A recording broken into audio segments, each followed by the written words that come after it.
Le commandant des SEAL la regarda à travers ses jumelles et ricana.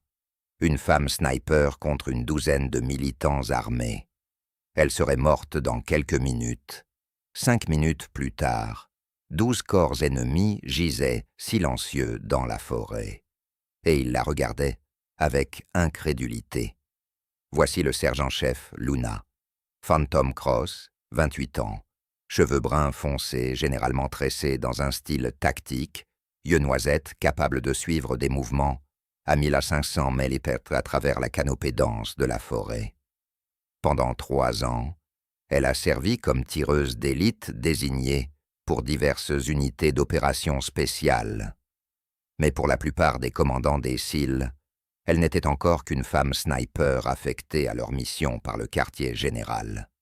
Ils respectaient sa précision au tir, mais aucun d'entre eux ne croyait vraiment qu'elle avait sa place dans les opérations de combat de première ligne.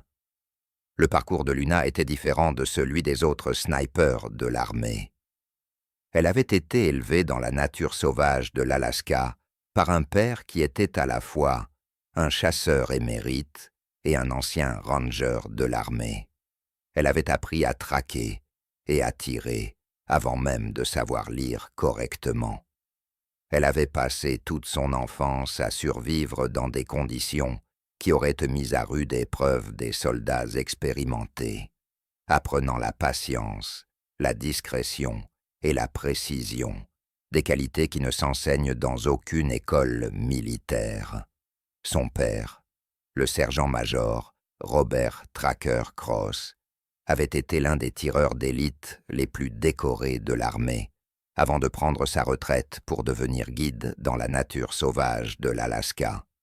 Il avait appris à Luna que le véritable art du tir ne consistait pas à tirer dans des conditions parfaites sur un champ de tir.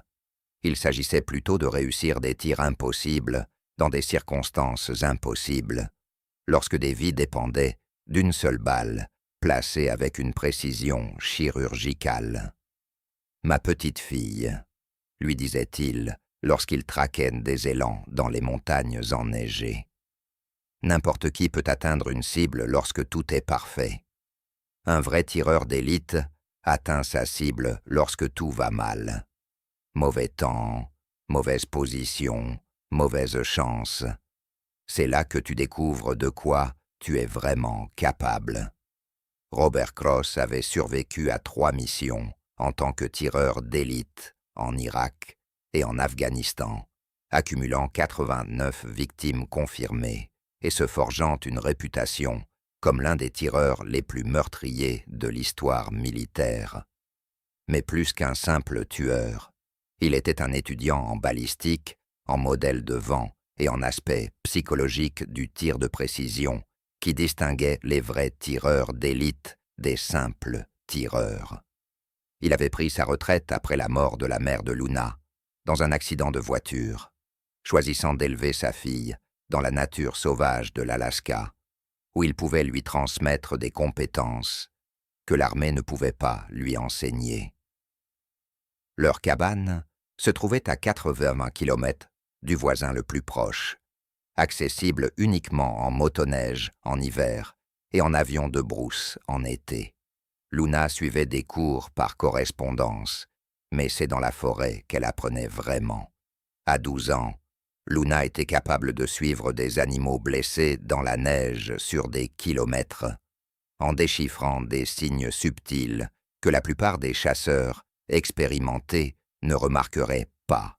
À 14 ans, elle abattait régulièrement des caribous à plus de 800 mètres, à l'aide de fusils que son père avait modifiés pour le tir à très longue distance. À 16 ans, elle pouvait survivre seule dans la nature pendant des semaines, vivant de la terre et se déplaçant sans laisser de traces que même des pisteurs expérimentés pourraient suivre. Son père lui avait également enseigné la discipline mentale nécessaire pour tirer avec précision dans des conditions stressantes. Elle passait des heures immobiles dans des affûts, attendant le tir parfait, tandis que les moustiques pullulaient et que les conditions météorologiques changeaient constamment.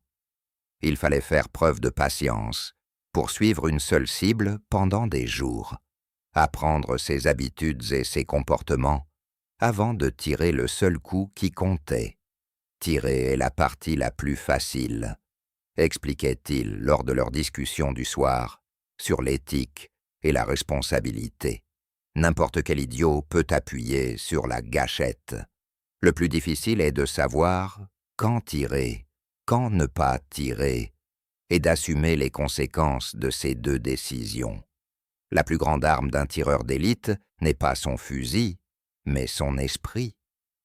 Luna s'était engagée après avoir obtenu son diplôme summa cum laude à l'Université d'Alaska, avec une spécialisation en études de la nature sauvage et en balistique. Ses tests d'aptitude militaire étaient exceptionnels. Ses scores au tir ont battu tous les records, et sa compréhension du terrain a impressionné les instructeurs chevronnés qui formaient des tireurs d'élite depuis des décennies. Pendant l'entraînement de base, ces sergents instructeurs étaient initialement sceptiques à l'égard de cette fille tranquille, originaire d'Alaska, qui semblait plus à l'aise sur le terrain qu'en formation. Mais lorsqu'ils ont vu ses performances au stand de tir, où elle obtenait systématiquement des scores parfaits, à des distances où les autres recrues avaient du mal à atteindre la cible, ils ont compris qu'ils avaient affaire à quelqu'un d'exceptionnel. Ces instructeurs à l'école de tireurs d'élite ont été tout aussi impressionnés. Les scores de Luna n'étaient pas seulement parfaits, ils démontraient une compréhension de concepts avancée, qui prenait généralement des années à acquérir. Elle pouvait calculer la dérive du vent et la chute des balles sans instrument, lire des conditions environnementales que les autres étudiants ne pouvaient pas détecter, et, surtout, elle possédait la stabilité psychologique nécessaire pour effectuer des tirs de précision sous une pression extrême. Mais malgré ses qualifications exceptionnelles, Luna était confrontée au scepticisme constant des commandants masculins qui ne pouvaient dissocier son sexe de ses capacités. Elle avait été affectée à des rôles de soutien dans le cadre de missions sans danger, et on lui rappelait constamment que le combat en première ligne était différent des exercices d'entraînement. Le scepticisme ne se limitait pas à ses compétences de tir. Les officiers masculins se demandaient si elle avait la force physique nécessaire pour des opérations prolongées, la stabilité émotionnelle pour supporter le stress du combat et l'état d'esprit agressif requis pour les opérations spéciales. Ils considéraient son comportement calme et sa politesse professionnelle comme des signes de faiblesse plutôt que de confiance. La première mission de Luna en Afghanistan s'était déroulée au sein d'une unité de Rangers qui la considérait comme une intruse, imposée par des politiques politiquement correctes. Bien qu'elle ait prouvé ses capacités à maintes reprises, elle était systématiquement affectée à des postes de surveillance loin de l'action, se voyait confier des missions défensives plutôt qu'offensives et était exclue des réunions de planification où ses conseils tactiques auraient pu être précieux. Le commandant Marcus Steele Blake était le pire de tous. À 42 ans, avec 18 ans d'expérience dans les opérations SEAL et 3 étoiles de bronze à son actif, il commandait la SEAL Team 6 avec des attitudes démodées qui appartenaient à une autre époque. Blake avait bâti sa réputation sur des tactiques agressives et une puissance de feu écrasante, convaincu que les opérations spéciales exigeaient une domination physique et une agressivité masculine que les femmes ne pouvaient tout simplement pas offrir. « Cross est techniquement compétente », disait-il aux autres officiers lorsqu'il était contraint de travailler avec elle. Mais lorsque les balles sifflent et que des hommes meurent, il faut quelqu'un qui ait la force psychologique nécessaire pour gérer un combat réel. Les rôles de soutien sont plus appropriés pour le personnel féminin. L'attitude de Blake n'était pas inhabituel parmi les commandants des opérations spéciales qui avaient bâti leur carrière dans un environnement exclusivement masculin. Il considérait l'intégration des femmes dans des rôles de combat comme une expérience sociale qui compromettait l'efficacité opérationnelle. À leurs yeux, Luna représentait tout ce qui n'allait pas dans les politiques militaires modernes, qui privilégiaient le politiquement correct au détriment de la préparation au combat. Luna supportait ses commentaires condescendants et ses missions paternalistes dans un silence professionnel, sachant que discuter ne ferait que confirmer ses préjugés. Mais elle savait aussi que les circonstances finiraient par lui donner l'occasion de prouver ce dont elle était vraiment capable. Elle avait passé son temps libre à étudier les opérations précédentes de Blake, à analyser ses préférences tactiques et à identifier les faiblesses de sa méthodologie de planification. Blake était un commandant agressif qui préférait les approches directes et la force écrasante. Mais sa confiance l'aveuglait parfois sur des menaces subtiles qui nécessitaient des solutions différentes. Cette occasion se présenta lors de l'opération Silent Thunder, une mission classifiée dans les forêts denses de l'Est de l'Afghanistan. Les rapports des services de renseignement indiquaient qu'une cible de grande valeur, un chef terroriste responsable de multiples attaques contre les forces de la coalition, rencontrait des commandants locaux dans un complexe isolé situé en profondeur dans le territoire ennemi. Les renseignements étaient complets, mais incomplets. Les images satellites montraient la disposition du complexe en position défensive, mais la canopée dense de la forêt limitait la visibilité des zones environnantes. Les interceptions électroniques suggéraient que la réunion aurait lieu dans un créneau horaire précis, mais le nombre exact de membres du personnel de sécurité restait incertain. Luna avait étudié les renseignements plus attentivement que quiconque dans l'équipe, utilisant son expérience de la nature sauvage pour déchiffrer des indices environnementaux que les autres avaient manqués. Les forêts entourant le complexe montraient des signes d'activité humaine récente, des chemins trop réguliers pour être naturels, une végétation suggérant des positions dissimulées et des préparatifs défensifs indiquant une force de sécurité beaucoup plus importante que ne le suggéraient les estimations officielles. Les paramètres de la mission étaient simples. Infiltrer la zone cible, confirmer la présence de la cible de haute valeur et l'éliminer, ainsi que son conseil de direction. Mais la situation tactique était tout sauf simple.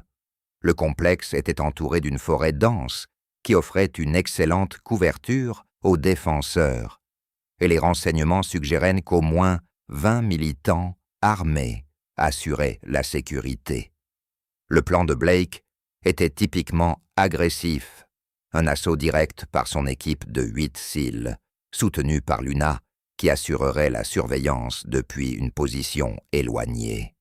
Dans son esprit, elle serait en sécurité, loin des combats, éliminant les traînards qui tenteraient de s'échapper pendant que les vrais guerriers s'occuperaient du travail dangereux.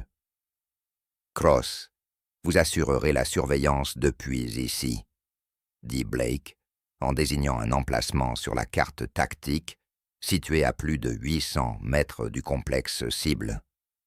Restez en place, ne faites pas de bruit et n'intervenez que si quelqu'un tente de s'enfuir. Laissez-nous nous occuper des combats. Luna étudia attentivement le terrain, notant les changements d'altitude, les courants d'air et les lignes de vue que Blake n'avait pas pris en compte. La position qu'il avait choisie était tactiquement judicieuse pour observer le complexe, mais elle ne lui permettrait pas d'apporter un soutien efficace si son équipe rencontrait une résistance sérieuse. « Monsieur, dit-elle prudemment, si je me déplaçais vers cette crête, je pourrais mieux couvrir l'ensemble de la route d'approche et plusieurs couloirs de fuite. Je pourrais apporter un soutien plus efficace à l'équipe. » L'expression de Blake se durcit. Cross, je planifie ces opérations depuis bien avant que vous ne sachiez ce qu'est un fusil. Vous prendrez la position que je vous assignerai et vous suivrez les ordres que je vous donnerai. Ce n'est pas un exercice d'entraînement où vous pouvez improviser. » Luna acquiesça de manière professionnelle, mais en privé, elle commença à planifier des plans d'urgence que la confiance agressive de Blake ne pouvait envisager. Elle avait étudié les rapports de renseignement plus attentivement que n'importe qui d'autre dans l'équipe, et elle avait remarqué des schémas dans le comportement de l'ennemi qui suggéraient que cette opération pourrait ne pas se dérouler aussi bien que Blake l'espérait. L'insertion s'est déroulée à la perfection.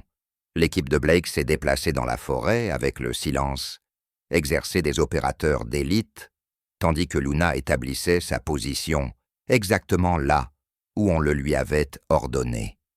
À travers sa lunette, elle pouvait voir clairement le complexe, un groupe de bâtiments, entouré de positions défensives qui correspondaient exactement à la description des services de renseignement. Mais en scrutant la forêt environnante, Luna commença à remarquer des détails qui avaient échappé à la reconnaissance préliminaire.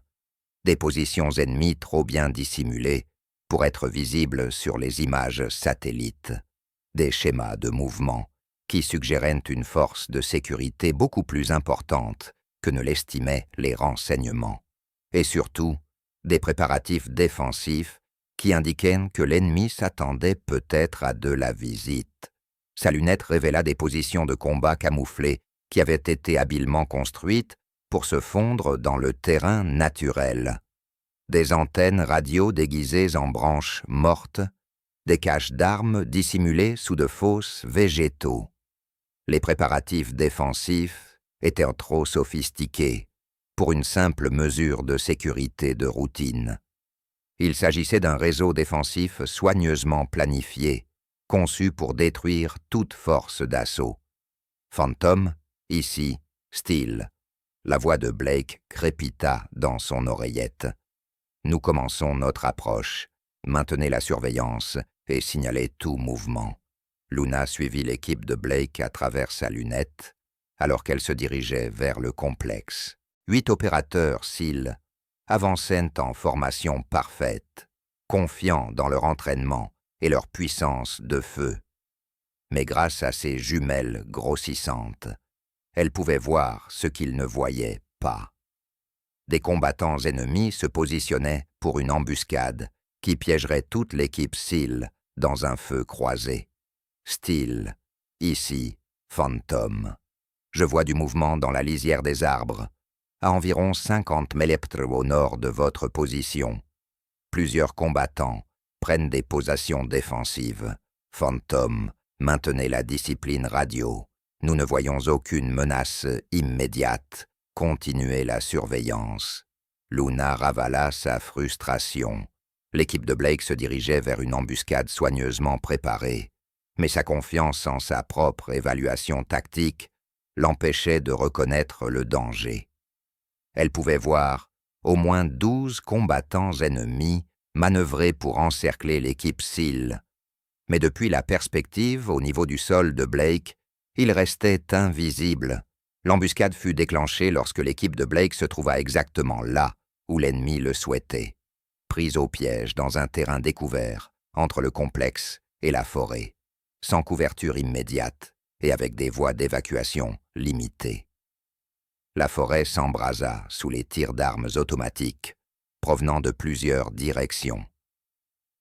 Les éclairs des bouches à feu illuminèrent des positions cachées qui étaient invisibles jusqu'à ce moment-là. Contact, contact. La voix de Blake trahissait la panique et l'incrédulité. Nous essuyons des tirs provenant de plusieurs positions. D'où viennent-ils? Luna pouvait voir toute la situation tactique à travers sa lunette. L'équipe de Blake était clouée au sol dans une clairière.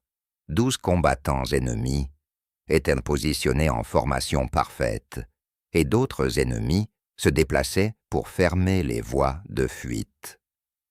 L'équipe SEAL était piégée dans le genre d'embuscade qui détruisait les unités d'élite lorsque leur excès de confiance se heurtait à la préparation supérieure de l'ennemi. Style, ici, fantôme. J'ai visuellement repéré 12 positions ennemies.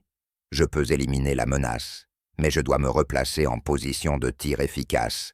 Négatif, fantôme. Maintenez votre position et attendez les instructions.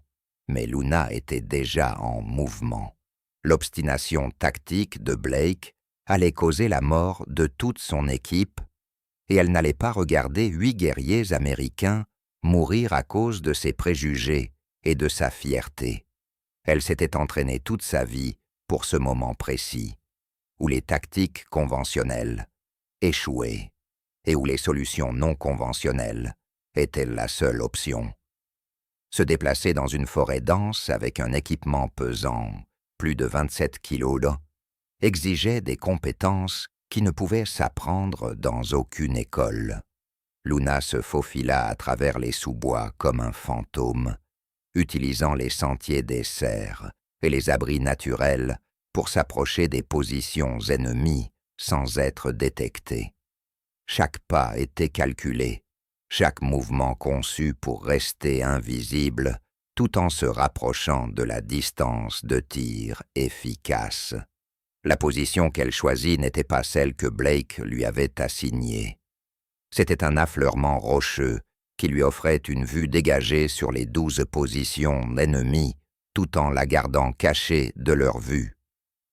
Pour installer son fusil à cet endroit, elle a dû mettre en pratique les techniques d'escalade qu'elle avait apprises en Alaska et les compétences acquises au cours de nombreuses années de chasse dans des terrains impraticables. À travers sa lunette, Luna pouvait voir l'équipe de Blake tenter désespérément de se sortir de l'embuscade.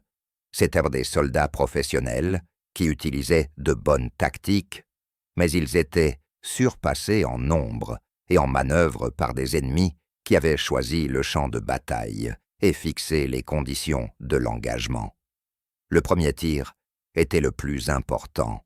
Luna avait identifié le commandant ennemi, un combattant qui coordonnait l'embuscade à l'aide de signaux manuels et de communications radio. L'éliminer perturberait leur structure de commandement et créerait la confusion dont elle avait besoin pour détruire systématiquement le reste des forces. Distance 547 mm. Vent variable, soufflant en rafales à travers la canopée de la forêt. Cible mobile, partiellement dissimulée, derrière un abri naturel. Le genre de tir qui distinguait les vrais tireurs d'élite de ceux qui pouvaient simplement atteindre des cibles immobiles sur un champ de tir. Luna contrôla sa respiration, sentant son rythme cardiaque ralentir au rythme que son père lui avait enseigné il y a des années. Le réticule se posa sur le centre de gravité du commandant ennemi, tenant compte de la dérive du vent, dans le léger angle ascendant. Elle expira la moitié de son souffle et le retint, son doigt exerçant une pression constante sur la gâchette. Le fusil tira. À 547 mètres de distance, le commandant ennemi s'effondra instantanément, sa radio et ses jumelles s'éparpillant au sol. L'embuscade coordonnée commença immédiatement à perdre de sa cohésion, les combattants restants essayant de déterminer d'où venait le tir. Luna avait déjà repéré sa deuxième cible, un mitrailleur qui tirait sans relâche sur la position de Blake. L'angle était plus difficile cette fois-ci, l'obligeant à tirer à travers un espace dans la canopée de la forêt, à peine plus large que sa balle. Deuxième tir, deuxième victime. La perte de leur commandant et spécialiste des armes lourdes eut un impact psychologique qui sema la confusion dans les rangs ennemis. Ils avaient jusqu'alors totalement contrôlé les opérations, détruisant systématiquement une équipe SEAL prise au piège. Ils étaient désormais traqués par un prédateur invisible qui les éliminait avec une précision chirurgicale. La voix de Blake crépita dans la radio, empreinte d'étonnement et d'incrédulité.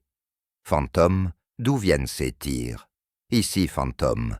J'élimine la menace. Gardez la tête baissée et soyez prêts à bouger quand je vous donnerai le signal. » Les troisième et quatrième tirs se succédèrent en quelques secondes. Luna avait identifié 2 combattants qui tentèrent de contourner la position de Blake, et elle les élimina grâce à une technique que son père lui avait enseignée, l'acquisition rapide de cibles qui lui permettait d'engager plusieurs menaces sans perdre son élan. Chaque tir était un chef-d'œuvre de précision. Les conditions de vent variaient entre les cibles, obligeant Luna à ajuster ses calculs pour chaque engagement. Les combattants ennemis utilisaient des cachettes naturelles qui les rendaient presque invisibles, l'obligeant à suivre leurs mouvements subtils et à prédire leur comportement. Au moment où elle tira son 5e coup, les combattants ennemis restants commençaient à paniquer. Ils avaient tendu une embuscade à une équipe SEAL piégée, mais ils étaient systématiquement détruits par un adversaire qu'ils ne pouvaient ni voir ni localiser. La pression psychologique d'être pourchassés brisait leur discipline et les exposait à d'autres attaques. Les 6e et 7e tirs de Luna ont éliminé 2 combattants qui tentaient de s'échapper à travers la forêt. Ils avaient abandonné leur position et couraient pour se mettre en sécurité. Mais Luna a suivi leurs mouvements à travers la végétation dense et les a arrêtés avec des tirs qui auraient impressionné des tireurs olympiques. Les 8e, 9e et 10e tirs ont été tirés, alors que les combattants ennemis restants tentaient de se regrouper en position défensive. Mais Luna avait anticipé leurs mouvements et s'était positionnée pour les engager dès qu'ils se seraient exposés. Chaque tir était calculé pour un effet maximal, éliminant les menaces avec l'efficacité froide d'un tueur professionnel. Avez-vous déjà vu quelqu'un accomplir des exploits qui semblaient presque surhumains? L'équipe de Blake regardait en silence, stupéfaite. Luna démantelait systématiquement une force ennemie qui les détruisait quelques instants auparavant. Le 11e tir élimina un tireur d'élite qui visait le médecin de Blake. Luna avait repéré le flash de son arme depuis sa position cachée et avait riposté avant qu'il ne puisse engager une 2e cible. Le tir a traversé les sous-bois de la forêt, ce qui aurait dû rendre la précision impossible, mais la balle de Luna a atteint sa cible avec une précision mathématique. Le 12e et dernier tir a été le plus difficile. Le dernier combattant ennemi s'était mis à couvert derrière un tronc d'arbre tombé qui offrait une excellente protection sous la plupart des angles. Mais Luna s'était positionnée de manière à exploiter la seule faille dans ses défenses, une ligne de tir d'à peine 15 cm de large qui l'obligeait à faire passer sa balle entre 2 troncs d'arbres. Le tir a été parfait. La menace était éliminée. 5 minutes après le début de l'embuscade, 12 combattants ennemis gisaient morts dans la forêt. Et l'équipe SEAL de Blake était vivante et indemne. L'engagement, qui aurait dû détruire une unité d'élite américaine, était au contraire devenu une démonstration de tir de précision qui redéfinissait ce qu'un tireur d'élite pouvait accomplir au combat. Phanem, c'est Steele. La voix de Blake avait un ton que Luna ne lui avait jamais entendu auparavant. Un respect total, mêlé d'étonnement. « J'ai besoin que tu m'expliques ce qui vient de se passer. » Luna activa calmement sa radio. « Menace éliminée, monsieur. La zone est sécurisée. Je recommande de poursuivre la mission principale. La mission principale, qui consistait à éliminer la cible de grande valeur, se déroula sans incident. Le chef terroriste et son conseil furent éliminés lors d'une frappe chirurgicale qui se déroula exactement comme prévu, maintenant que les forces de sécurité avaient été neutralisées par le tir de précision de Luna. Mais le moment décisif survint lors de l'extraction par hélicoptère. Lorsque Blake s'assit en face de Luna dans la soute, et la regarda avec des yeux complètement différents. « Cross, dit-il doucement, je te dois des excuses. Ce que tu as fait là-bas, je n'ai jamais rien vu de tel. 12 cibles, 5 minutes, un tir parfait dans des conditions impossibles. Tu as sauvé la vie de tous les membres de mon équipe. » Luna regarda le commandant des SEAL, qui avait passé des mois à douter de ses capacités et à la traiter comme un boulet. « Monsieur, je ne faisais que mon travail. »« Non, » répondit Blake fermement. « Tu as fait bien plus que ton travail. Tu as été la tireuse d'élite dont je ne savais pas que nous disposions. Les rapports post-opérationnels de l'opération Silent Thunder sont devenus des études de cas classifiées, examinées par les commandements des opérations spéciales du monde entier. L'engagement de Luna a été analysé comme un exemple parfait de tir de précision sous une pression extrême, démontrant des innovations tactiques qui remettaient en question la doctrine conventionnelle sur l'emploi des tireurs d'élite. 6 mois plus tard, le sergent-chef Luna Cross a été promu sergent de première classe et s'est vu proposer une affectation dans les unités de tireurs d'élite les plus élitistes de l'armée. Mais surtout, elle n'a plus jamais entendu un commandant des SEAL remettre en question la place des femmes dans les opérations de combat de première ligne. Le commandant Blake est devenu l'un de ses plus fervents défenseurs, le répétant souvent aux autres officiers. Si vous voulez comprendre ce qu'un véritable tireur d'élite peut accomplir, regardez Crosswork.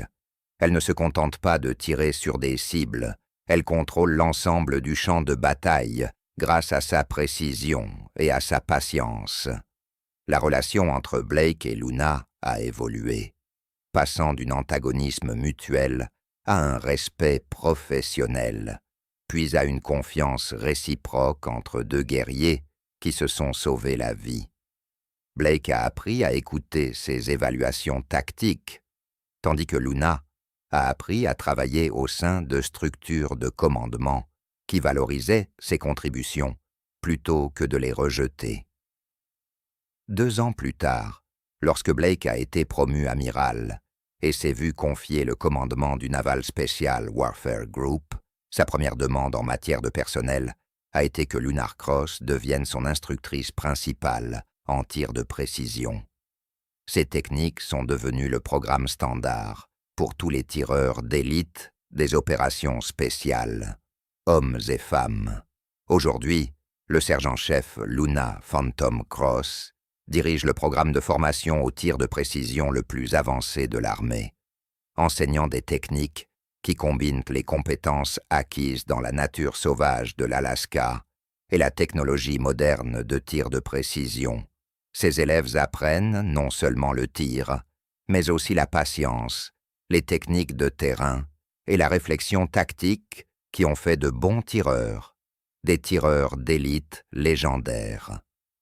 Avez-vous déjà été sous-estimé au point que les gens ne pouvaient pas voir vos véritables capacités jusqu'à ce que les circonstances les y obligent? L'histoire de Luna nous rappelle que les suppositions les plus dangereuses sont celles que nous faisons sur les gens, en nous basant sur des idées préconçues plutôt que sur leur performance. Le commandant des SEAL, qui la considérait comme une simple sniper féminine, a appris que le sexe n'avait aucune importance lorsque les balles sifflaient et que des vies étaient en jeu.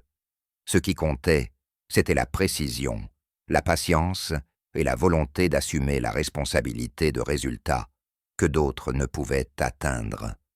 Si vous pensez que les véritables capacités se révèlent lorsque tout est en jeu, partagez cette histoire, car quelque part, quelqu'un est jugé sur ses caractéristiques démographiques plutôt que sur ses compétences, sans savoir que le moment où il pourra prouver à tous qu'ils ont tort approche. Luna Cross n'a pas seulement éliminé 12 ennemis en 5 minutes.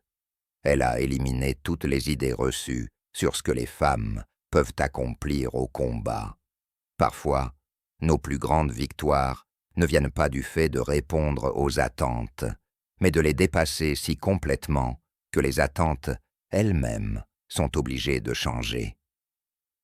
Merci d'avoir regardé. Si vous aimez cette vidéo, vous pouvez vous abonner pour voir d'autres histoires incroyables comme celle-ci.